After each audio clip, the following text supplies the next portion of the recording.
샬롬 할렐루야. 전도서 1장 1절에서 3절. 다윗의 아들 예루살렘 왕 전도자의 말씀이라. 전도자가 이르되 헛되고 헛되며 헛되고 헛되니 모든 것이 헛되도다.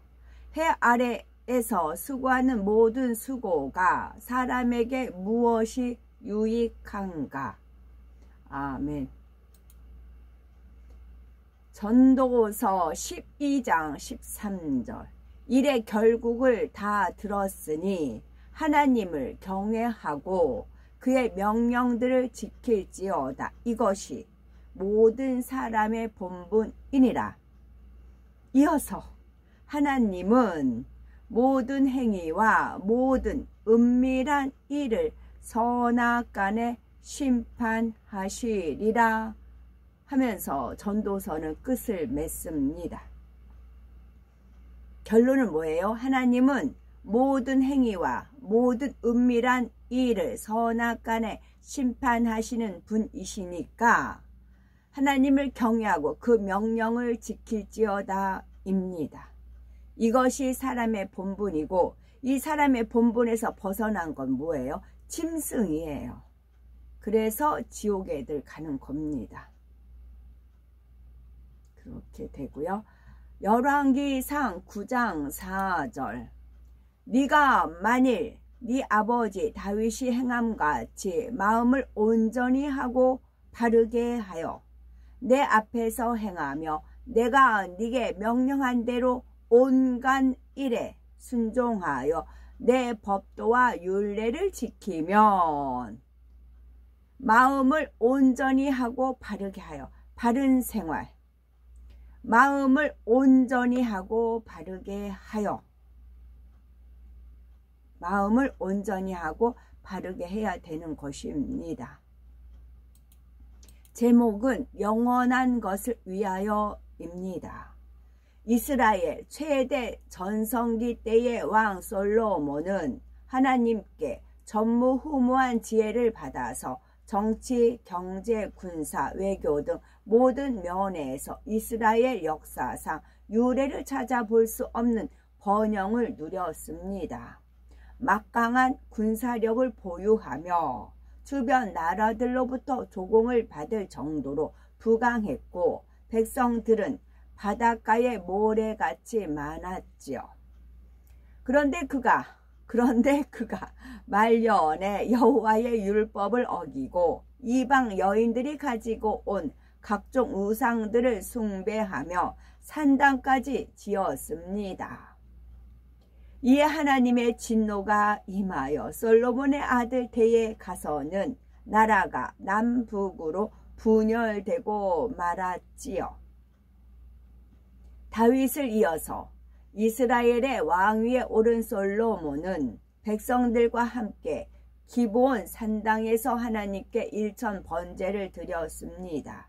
1000 번이나 하나님을 향한 사랑과 헌신으로 번제를 드린 것이지요.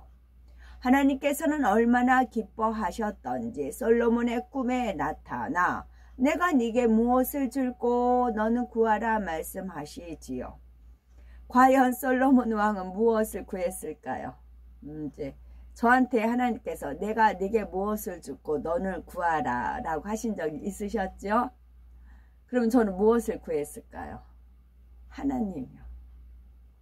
하나님을 구했어요.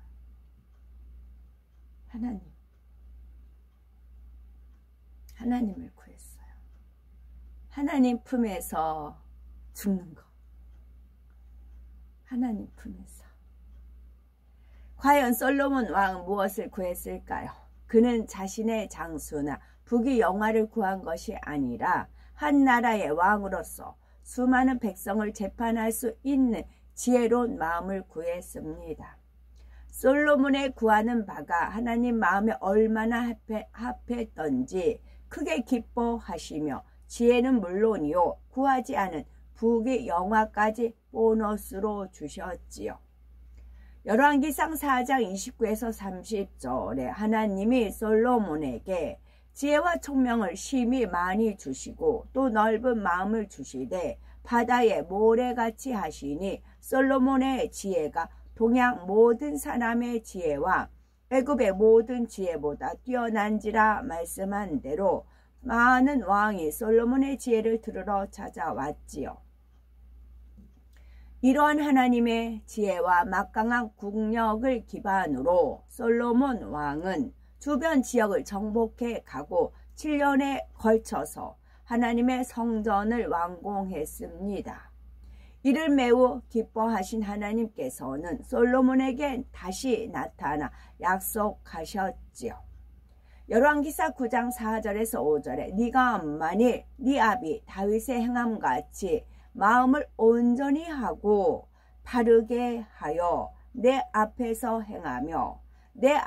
행하며 항상 하나님이 계시다. 늘 하나님께 기도하고 하나님과 동행하는 삶이 내 앞에서 행하며입니다. 내 앞에 항상 하나님이 계시다. 그럼 내 행함이 나오는 거죠. 그렇게 되면 내 마음을 온전히 하고 바르게 할 수가 있어요. 내 마음이 온전하지 못하고 바르게 하지 못하면 어떻게 하나님을 피해요. 아담과 같이. 아담은 어디 있느냐 부르시잖아요. 그와 같이 그래서 우리가 마음을 온전히 하고 바르게 하면 당당해서 늘 하나님을 우리가 찾아요. 우리가 하나님이 우리를 찾는 것도 있겠지만 내 마음이 온전하고 바르게 하면 하나님을 찾지만 반대로 내 마음이 온전하지 못하고 바르지 못하면 하나님을 피해요. 그래서 죄를 짓지 않는 미리 예방이 중요한 거잖아요. 미리 예방이 중요한 거잖아요. 그래서 미리 하나님께서 이걸 아시고 마음을 온전히 하고 바르게 해야 원수마귀 사단 루시퍼가 접근을 못하기 때문에 하나님께서 이렇게 말씀하시는 것이기도 합니다. 내가 네게 명한 대로 온갖 것을 순종하여 한두 가지 내가 보기에 유익한 거 내 입맛에 맞는 것만 순종하는 것이 아니라 온갖 것을 순종하여 나의 법도와 율례를 지키면 내가 네 아비 다윗에게 허하여 이르기를 이스라엘 위에 오를 사람이 네게서 끊어지지 아니하리라 한 대로 너의 이스라엘의 왕위를 영원히 견고하게 하려니와 라고 말씀하셨지요. 그러나 하나님의 계명과 법도를 지키지 않고 우상 숭배를 하면 이스라엘 나라에서 끊어버리며 모든 민족 가운데 속담거리와 이야기거리가 될 것이라고 하셨습니다. 솔로몬은 하나님의 지혜를 받아서 40년 동안 이스라엘을 다스리며 엄청난 경쟁력과 군사력을 지녔기 때문에 강대국이고 다른 나라가 조공을 바치며 넘보지 않은 거지요. 또 경제력이 있으니까 군사력을 갖출 수 있었겠지요. 엄청난 경제력과 군사력을 지닌 강대국으로 성장시켰습니다. 또한 하나님의 축복 가운데 통일 왕국을 다스리며 온갖 부귀 영화를 누렸지요. 그런데 솔로몬 왕이 아버지 다윗의 마음에서 떠나 범죄하기 시작합니다. 하나님께서 이스라엘 왕들에게 아내를 많이 두지 말 것을 말씀하셨지만 솔로몬은 후비와 빈장만 해도 무려 1000명을 두었지요. 솔로몬 왕은 많은 이방 여인을 사랑했기에 그들이 섬기는 우상을 따라 섬겼으며 심지어 국고를 털어 곳곳에 이방 신당들을 세우는 일도 서슴지 않았습니다. 이처럼 솔로몬이 마음을 돌이켜 이스라엘 하나님 여호와를 떠나 다른 신들을 섬겼으므로 하나님께서 진노하셨습니다. 열왕기상 11장 11절에 여호와께서 솔로몬에게 말씀하시되 네가 이러한 일이 있었고 또 네가 나의 언약과 내가 네게 명한 법도를 지키지 아니하였으니 내가 결탄코 이 나라를 네게서 빼앗아 네 신복에게 주리라 했습니다. 하나님께서 솔로몬을 외면하시자 사방에서 적들이 쳐들어왔고 결국 솔로몬의 아들 르호보암 때에 이스라엘은 남과 북으로 분열되고 말았지요. 솔로몬 왕은 자기 눈이 원하는 것을 금하지 않았고 자기 마음에 즐거운 것이라면 다 취해 보았습니다. 그러나 그 무엇도 마음을 채워주지 못했지요. 최고의 부귀 영화를 누렸던 솔로몬이었지만 하나님을 떠나니 모든 것이 헛되고 헛될 뿐이었습니다. 그래서 전도서에 마음껏 세상 쾌락을 누려보았더니 이 세상이 참으로 살만하더라 라고 한 것이 아니라 해 아래서 수고하는 모든 것, 곧 인생의 모든 수고가 헛될 뿐이라 하였지요. 영혼의 만족은 물질이나 권세, 세상 정욕에 있는 것이 아니라 오직 하나님께 있음을 깨달았던 것입니다. 해와 같이 빛나던 솔로몬 왕도 하나님 말씀을 떠나니 인생이 허무해졌습니다. 강물이 끊임없이 흘러도 바다를 채울 수 없듯이 눈은 보아도 족함이 없고 귀는 들어도 차지 않습니다. 이것이 진리잖아요. 그러면 있는 바를 좋게 여기는 마음이 돼요. 눈은 보아도 족함이 없고 내가 돈이 많아서 명품이 신상 나온 대로 사도 끝이 없어. 이거 하나만 사면 만족할 것 같은데 그렇지 않아요. 또 남과 비교가 되고 자가용도 마찬가지고 옷도 마찬가지고 음식도 마찬가지예요. 이건 채워지지가 않아요. 그때 잠깐뿐이에요. 다시 또 허기져요. 또 원수마귀 사단이 계속 충동질을 시키는 겁니다. 그래서 디자이너들 이렇게 보면은 많이 동성애적인 그런 사람들이 많잖아요. 대신에 이제 거기에 대한 센스, 지혜, 그런 디자인 감각 그런 건 줘요. 대신에 영혼은 갈취해 가는 겁니다. 영혼은 갈취해 가고 그런 부와 부귀 그런 건 주는 겁니다. 눈은 보아도 족함이 없어요. 이거 한 가지만 명심해도 안목의 정욕은 차단이 되는 겁니다. 안목의 정욕을 차단을 했어요. 그럼 무엇이 열려요? 마음의 눈이 열리는 겁니다. 마음의 눈이 열려서 우리가 바라볼 소망이 무엇이며 내가 주신 하나님의 기업의 상급이 무엇인지 그 눈이 열리는 겁니다. 안목의 정욕을 차단해야 마음 문이 열립니다. 눈은 보아도 족함이 없어요. 남자든 여자든 모든 것에선 그래요. 그래서 있는 바를 좋게 여겼을 때 마음에 평안이 오고 기쁨이 오고 행복이 오는 것입니다. 귀는 들어도 차지 않습니다. 마찬가지예요. 귀도 그 어떤 인문학이든 그 어떤 그런 것을 들어도 차지 않아요. 이게 이게 법이에요. 진리예요. 공식이에요. 여기에 순응하는 것이 복이에요. 그래서 귀는 하나님 말씀으로 채워졌을 때 내 영혼이 만족하고 기쁘고 행복한 겁니다. 사람이 아무리 많은 것을 취하며 자기 마음을 채우려 해도 소용이 없고 평생 수고하여서 공로를 쌓아도 종국에는 마지막에는 죽음뿐이라는 것을 깨달았지요.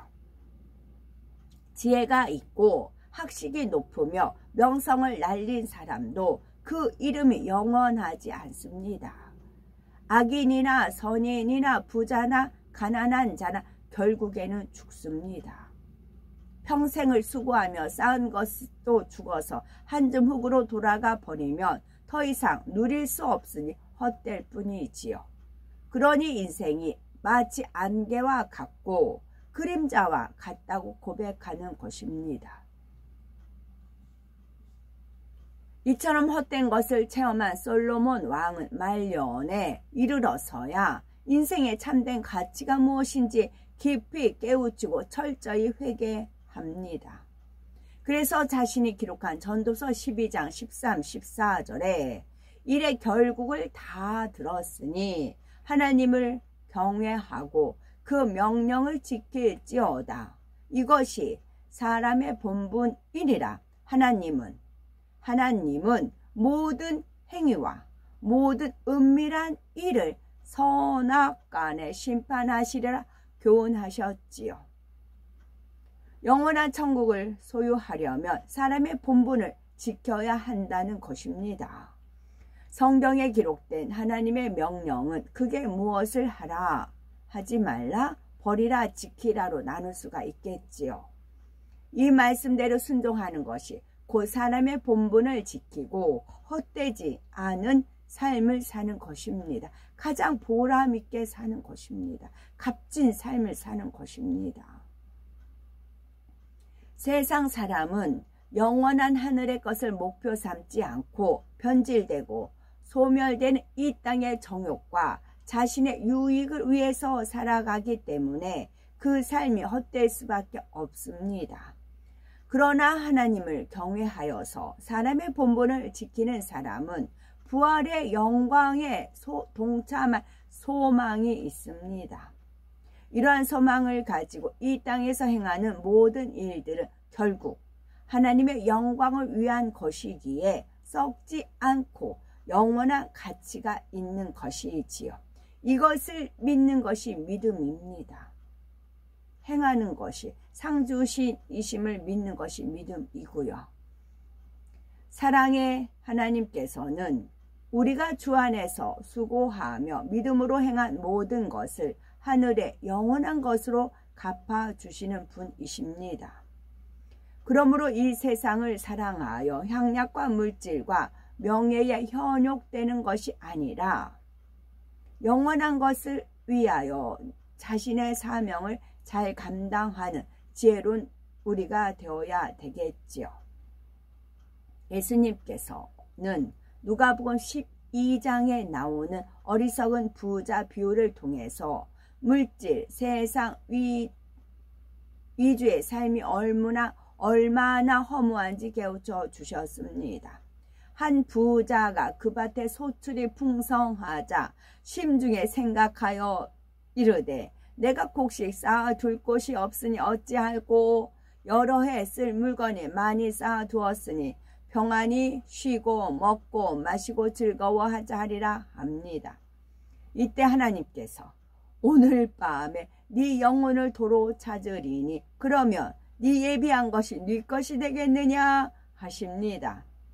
즉 생명을 거둔다면 부자가 쌓아둔 재물이 아무 소용이 없다는 말씀이지요. 누가복음 12장 33절에는 너희 소유를 팔아 구제하여 낡아지지 아니하는 주머니를 만들라. 곧 하늘에 둔 바 담이 없는 보물이니 거기는 도적도 가까이 하는 일이 없고 좀도 먹는 일이 없느니라 교훈하셨습니다. 그러니 우리의 시간과 노력, 지혜와 정성, 모든 관심을 이 땅에 헛되고 헛된 것에 두지 말아야지요. 오직 하나님을 경외함으로 가장 가치 있고 영원한 천국을 소망하며 힘차게 달려가는 하나님의 참 자녀가 되어야 되겠습니다. 아멘. 신명기 17장 16에서 19절에 하나님께서 이스라엘 왕들에게 명하신 말씀이 있으셨죠. 첫째는 희행하는 말 맞아요. 말을 많이 두지 말고 말을 많이 얻으려고 백성을 애굽으로 돌아가게 말라. 두 번째, 아내를 많이 두어서 마음이 미혹되지 않게 하라. 세 번째, 은금을 자신을 위하여 많이 쌓아두지 말라 하셨고, 네 번째는 율법서를 평생 옆에 두어서 읽고 지켜 행하라 하셨답니다. 아멘.